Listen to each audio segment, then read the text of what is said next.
चलिए पार्ट 2 के mean clustering में हम लोग सीखते हैं कि के मीन क्लस्टरिंग कैसे वर्क करती है। एक चीज़ मैं क्लैरिफ़ाई कर दूँ, जो भी कैलकुलेशन मैं बताने जा रहा हूँ, ठीक? तो आजकल तो क्या टूल्स हैं, वेका टूल है जो आपकी के मीन क्लस्टरिंग और हम कह सकते हैं वो सारी कैलकुलेशन ऑटोमेटिकली परफ़ॉर्म कर देगा। But as a implementation point of view से हमको ये पता होना चाहिए कि ये के मीन क्लस्टरिंग कैसे काम करती है, ठीक? तो इंटरप्रिटेशन करने में हमारे लिए चीज़ें क्या हो जाती हैं, ईज़ी हो जाती हैं, ठीक? तो चलिए स्टार्ट करते हैं। तो सबसे पहले क्या हो जाएगा, एल्गोरिथम स्टार्ट हुई। सबसे पहले हम अज़्यूम कर लेंगे कितने क्लस्टर्स मतलब अपने डेटा सेट को कितने सबसेट में आप डिवाइड करना चाहते हैं। फॉर एग्ज़ाम्पल हमने कह दिया sir k equal to 2 means हम अपनी डेटा सेट को 2 क्लस्टर में डिवाइड करना चाहते हैं, ठीक? तो जितने क्लस्टर में आप डिवाइड करना चाहते हैं, उतने सेंट्रॉइड आप क्या कर लीजिए, अज़्यूम कर लीजिए, ठीक? तो हमने एक सिंपल सा एग्ज़ाम्पल यहाँ पे ले लिया है समझाने के लिए। तो क्योंकि k की वैल्यू 2 है, तो हम कितने सेंट्रॉइड लेंगे? 2 लेंगे, ठीक? तो हमने 2 सेंट्रॉइड अज़्यूम कर लिया। पहला सेंट्रॉइड मान लिया, इस पॉइंट को C1 मान लिया, दूसरा सेंट्रॉइड दूसरे पॉइंट को क्या मान लिया? C2 मान लिया। तो किसी भी 2 पॉइंट को आप क्या कर देंगे? सेंट्रॉइड 1 और सेंट्रॉइड 2 बना लेंगे, ठीक? Why only 2? क्योंकि हमने k की वैल्यू क्या अज़्यूम करी है? 2 करी है। अगर 3k की वैल्यू अज़्यूम करेंगे तो कितने सेंट्रॉइड आपको अज़्यूम करने पड़ेंगे? 3 पॉइंट को आपको सेंट्रॉइड बनाने पड़ेंगे, ठीक? इसके बाद हम क्या करेंगे?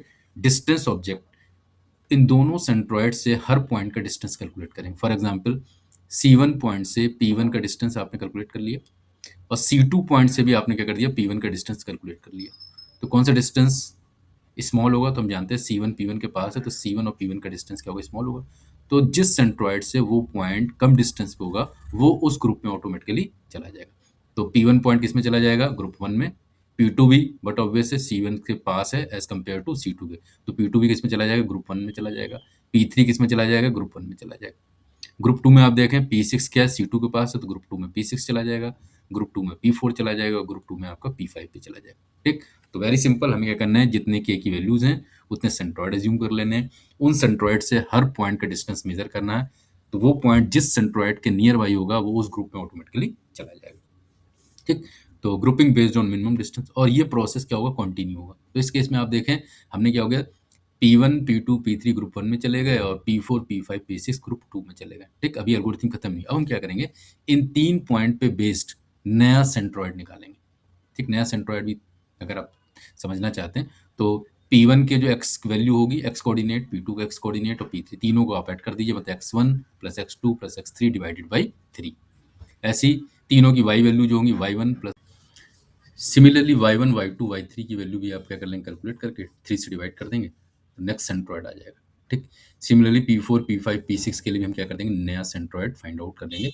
फिर उन नए सेंट्रॉइड से हम लोग अगेन सारे डिस्टेंस को मेज़र करेंगे और जहाँ पे भी डिस्टेंस मिनिमम आ जाएगा, वो पॉइंट उस पर्टिकुलर ग्रुप में ट्रांसफ़र हो जाएगा, ठीक? अब क्वेश्चन आ गया, सर ये प्रोसेस कब तक चलता रहेगा? क्योंकि बार-बार आपको नए सेंट्रॉइड मिलेंगे, बार-बार आप डिस्टेंस कैलकुलेट करेंगे और वो ग्रुप में शिफ्ट होते रहेंगे, ठीक? तो जब आप एल्गोरिथम एग्जीक्यूट कराएँगे, तो एक सिचुएशन ऐसी आ जाएगी कि प्रीवियस स्टेप और नेक्स्ट स्टेप के जो ग्रुप होंगे, वो आपके क्या हो जाएँगे? सेम आ जाएँगे। जैसे ही प्रीवियस और नेक्स्ट स्टेप के ग्रुप सेम आ गए, सेम आने का मतलब ध्यान रखना है कि पहले वाले स्टेप में भी P1, P2, P3 थे ग्रुप में और नेक्स्ट स्टेप में भी P1, P2, P3 आ गए, इसका मतलब यहाँ पे हमारी एल्गोरिथम क्लोज हो जाएगी, ठीक? तो इसीलिए देखिए लिखा हुआ क्या आ रहा है? No object move group. तो जब अगर ग्रुप में फर्दर कोई मूवमेंट नहीं होगा, तो एल्गोरिथम आपकी क्या हो जाएगी? एंड हो जाएगी।